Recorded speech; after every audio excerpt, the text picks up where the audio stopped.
안녕하십니까. 황태순 TV의 황태순 김현광입니다. 네, 오늘 2020년 4월 28일 오후 4시 40분입니다. 조금 전, 한 1분 전쯤이죠. 네. 63빌딩에서 있었던 통합당 전국위원회에서 김종인 비대위 체제가 천신만고 끝에 일단 안이 통과되었습니다. 근데 결론은 절반의 성공이라 볼 수밖에 없습니다. 김종인 시한부 비대위 이렇게 뭐 정확한 성격 규정을 해야 되겠죠. 그렇겠죠. 앞서도 뭐 저희가 잠깐 소개해드렸습니다만은 전국위원회에 앞서서 열렸던 상임전국위원회가 아예 회의가 성립이 안 되지 않았습니까? 그 상임전국위원회에서 하고자 했던 것은 현재 당원상에 있는 부칙조항에 8월 31일까지 전당대회를 열어서 새로운 지도체제를 갖다가 구성해야 된다는 걸 삭제하려 했던 거예요. 그래서 심재철 씨 또 김종인 박사 사이에 오고 갔던 이야기, 예를 들어서 기한을 최소한 내년 3월까지, 그러니까 대선 한 1년 전까지 비대를 운영하겠다 했던 것이 당초 김종인 박사와 심재철 원내대표의 아마 구상이었던 것 같습니다. 근데 그것은 상임전국에 열리지 아니함으로써 당원 개정을 못했죠. 불발됐죠. 그래서 일단은 당원이 존재하는 한은 김종인 비대위가 출범한다 손치더라도 8월 30일. 8월 31일까지인데 모르겠어요. 그러니까 지금 보면 당 대표는 전대위에서, 비대위원장은 전국위원회에서 선출합니다만은 비대위원은 비대위원장이 새로이 비대위원을 갖다가 지명한 다음에 그 명단을 갖고 상임전국위에서 그것을 의결하게 되어 있습니다. 네, 좀 뭐 아직 까다로운 절차도 남아 있어요. 예, 근데 문제는 그때 이제 김종인 대표가 당원을 갖다가 당원 개정을 요구할 가능성을 배제할 수 없다.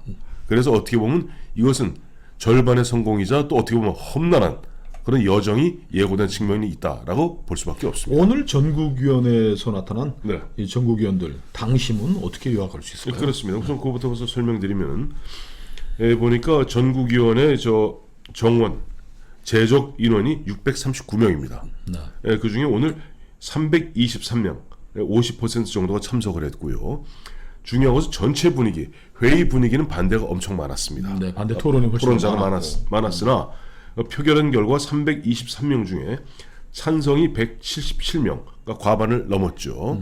그다음에 반대 기립으로 했습니다. 기립으로, 뭐 이게 무기명 투표가 아니라 기립으로 해서 찬성 177명, 반대 80명. 그래서 뭐 좀 그 당시 오늘 현장에 있었던 당직자 이런 사람들의 이야기는 분위기 자체는 반대 토론자, 즉 반대가 압도적이었으나 반대 토론자가 압도적이었으나 침묵하는 사람들은 뭐 찬성을 택한 것 아니냐, 뭐 사일런트 마조리티, 사일런트 마조리티, 뭐 그렇게 얘기하고 있습니다. 이런 것 같아요. 네. 지금 심재철 원내대표의 이제 월권과 이게 뭐 분탕질은 화가 난다. 이거 잘못됐다. 그냥 뭐 시정하자 뭐 해서 오늘 뭐 억지 춘향으로 당선자 대회도 앞으로 당겼고 하루 당겼지만은 그 모인 분들의 많은 분들, 저도 뭐 이야기 이런저런 얘기를 나눠봤지만 지금 김종인 비대위원장만한 카드를 이걸 부결시켜 또 찾으려면 이것도 천신만고다. 아마 김종인 역량이 한 60-70%도 안 되는 사람을 또 뭐 삼고초려를 한다느니 또 그냥 용을 쓰면서 모셔와야 될 텐데, 이번에 뭐 총괄 선대위원장을 우리 당에 이 몸을 담고 있으니까 그냥 땡겨서 쓰자.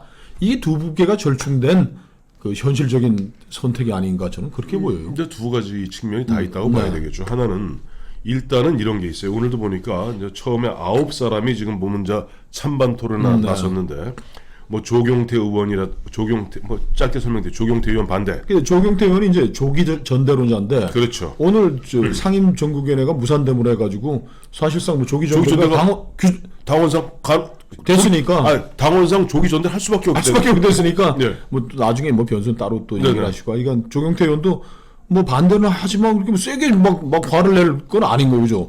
무기한 뭐 정권 뭐 가져가겠다는 이야기가 지금 오고 있는데 여기에 대해서 반발했던 건데 뭐 8월 30일까지 시한부로 당원을 갖다 개정하지 않는 한은 저 김종인 비대위의 넉 달짜리 비대위, 즉 시한부 비대위가 됩니다. 그러니까 거기에 대해서 반대론자들의 반대 명분이 굉장히 약화돼 버린 거죠. 결과적으로. 두 번째 심재철 찬성 토론, 세 번째 조혜진 이번 당선자죠. 반대 토론. 또 네 번째가 이제 부산의 대의원이 반대 토론. 다섯 번째가 이제 충남 당진의 낙선자죠. 김동완. 이 양반은 또 보면 찬성 토론. 그다음에 여섯 번째가 보니까 또 전국위원이 나와서 조기 전대를 전제로 수용 가능하다 했는데 이미 앞서 말씀드린 대로 상임전국위원회에서 당원 개정이 불발됨으로써 조기 전대가 불가피한 당원상 이런 상태다 보니까 이 양반도 뭐 좀 애매해진 것이고 일곱 번째도 보니까 보면 또 반대를 했습니다만 이제 이런 양반들이 이제 조기 전대론자죠. 원내를 놔두고 왜 외부에서 찾느냐라고 얘기하고 있지만 어쨌든 그 사람들 이 공통적 흐름은 그런 것 같아요. 아니 어쨌든 뭐 보면 뭐 당내에서 원내대표를 뽑아서 그 원내대표가 권한대행을 하고 하더라도 8월 31일까지고. 그러니까. 그 저는 이번 그 전국위원회가 네. 그 뭐 전당대회를 가름하는 그런 그 모임이었는데 네. 이거 진짜 현명한 선택이다. 70년대 유신 체제 출범 이후에 신민당 대의원대회 네. 전당대회를 네. 보는 듯한 그런 느낌이 듭니다.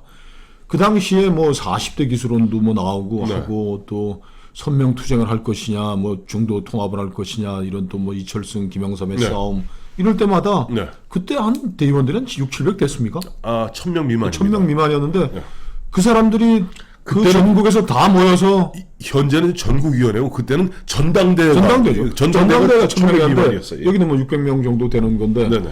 역시 모여가지고 그때마다 올바른 결정들을 한 거예요. 네. 뭐 여론은 뭐 압도적으로 뭐 적대적이고 신민당에 대해서 적대적이고 네. 주어진 여건도 뭐 3분의 1 의석의 3분의 1을 유정회가 갖고 하는 그런 뭐 구조적으로 불균형한 국회에서의 그런 거에도 결국 그때마다 신민당 전당대회 이 다 대의원들이 정말 그 정치사를 새로 쓸 만한 좋은 것들을 했는데 네. 저는 이번 전국위원회도 그런 정도 이제 야당으로서 이제 본격적으로 고난의 행군을 시작한 이 당이 이 전국위원회에서 뭐 수준 높은 정치적인 결단을 했다. 저는 그렇게 보고 싶어요. 전 김영광 실장의 그 말에 조금 더 첨언해서 말씀드리자면 이번에 3명의 액터가 있었어요. 배우가. 네.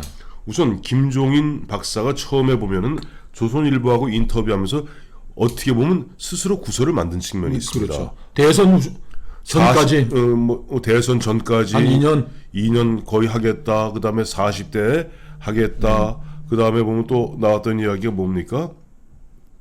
그다음에 보면 무슨 기존에 이번 2017년 대선 나왔던 사람들 시효가 만료됐다 하는 식으로 이야기하면서 어떻게 보면 거대한 반발을 갖다가 초래한 측면이 있습니다. 그렇죠. 그래서 결과적으로 본인이 의도했던 게 100이라면은 지금 결국 50 정도밖에 못 얻는 결과 50 이하죠. 그다음에 또 하나의 액터는 심재철입니다.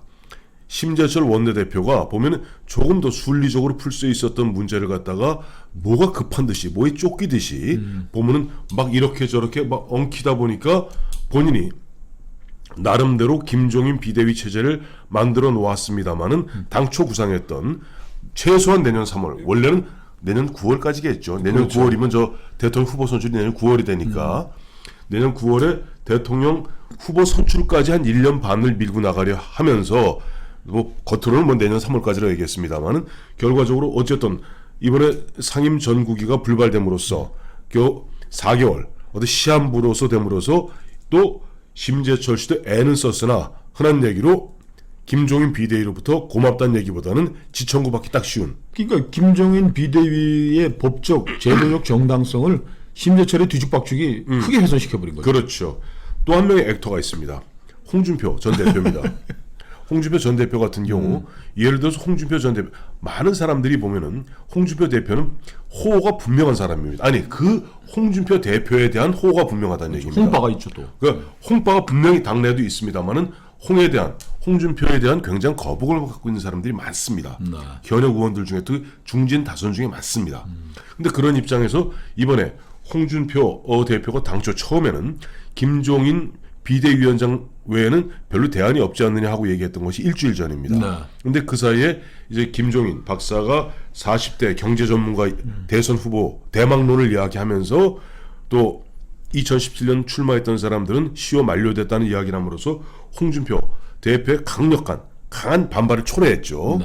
그런데 홍준표 대표가 여기에서 보면 내가 옛날 뭐 함승희 주인검사 이야기하고 동아은행 그다음 비자금 사건 수사 이야기하고 뭐 비리 이야기하고 하면서 어떻게 보면은 자, 그 당 대표 자리 대권 자리는 내 건데 어떤 사람이 와서 감히 넘봐 하는 식의 어떻게 보면 발톱을 너무 빨리 드러냄으로써 당내 강한 경계, 강한 반발에 부닥쳤다. 그래요. 홍 대표가 뭐 워낙 또 스스로도 뭐 투명하니까 네. 뭐 지금 마음대로 막 얘기하는데 네. 야, 다음 대권은 내가 대선 후보는 내가 하는 거야. 자리 비워놔. 그리고 당 대표? 그것도 뭐 당원 개최 내가 하고 뭐 당 대표 할게 뭐 이런 식으로 막 하면서 네. 그 김종인을 이제 다현장 프로 계속 매일 공격한 건 하루에 그저께는 4번 하루에 4번 나고 보니까 제가 만난 많은 중진 의원들이 이런 얘기를 하더라.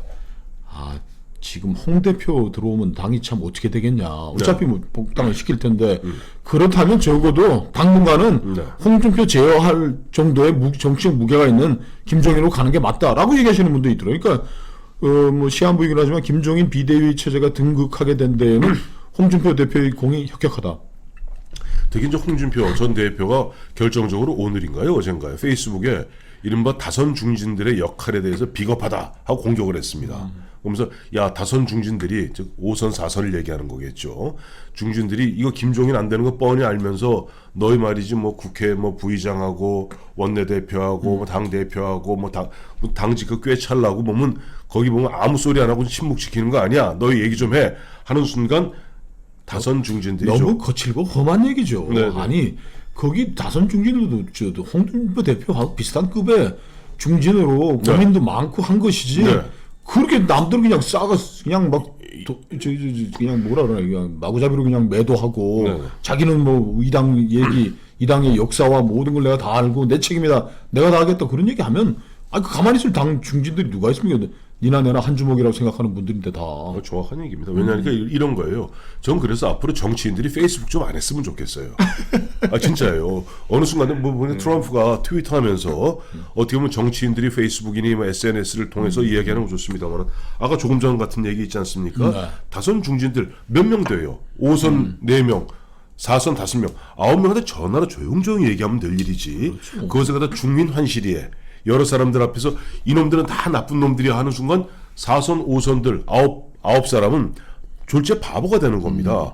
그런 일은 홍준표 전 대표도 굉장히 현명치 못했고 그런 부분들이 어떻게 보면 당내에서 홍준표 전 대표에 대한 경계심을 더 강화시켰던 측면이 있다. 그렇습니다. 그래서 어쨌든 우리 김종인 모르겠어요. 지금 이 말씀을 드리는 순간에도 좀 수락 연설을 했는지 안 했는지 모르겠습니다만은 수락 연설 뭐 오지는 않았을 것 같은데요. 아 그랬을까요? 네. 예, 어쨌든 뭐 그래도 몇번 기다리고 있을 겁니다. 네, 뭐 수락 연설을 하고 그러면 자 수락할 겁니까 하는 겁니까 안 하는 겁니까? 모르죠. 지금 저도 뉴스를 못 보고 있으니까 지금 이 촬영하면서 못 보고 있어요. 수락하겠죠. 저 김종인 씨도 네. 뭐 별나라에서 뭐 정치한 사람이 아니고 여야 오가면서 이당 저당에서 현실 정치 판 속에서 움직이고 거기서 수모도 당하고 영광도 보고 했으니까 이 당이 이런 결정을 내린 게 뭐 몇몇 중지들이 모여서 결정한 게 아니고 전국위원회라는 회의체에서 결정된 거에 대해서 김종인 씨가 걷어찬다면은 그분은 뭐 이제 정치 이제 정계 뭐 은퇴 선언이나 마찬가지가 되겠죠. 바뀌었죠. 바뀌었는데 모르겠습니다. 근데 이제 앞으로 어떤 비대위원들을 갖다 15명 미만의 15명 이하의 비대위원을 어떻게 선정할 것인지 그리고 당장 지금 김종인 박사에게 걸려 있는 즉 4개월 시한이라는 시한부에 그것을 어떻게 풀어 나갈지 그것은 앞으로 또 보면 두고두고 숙제로 남을 것 같습니다.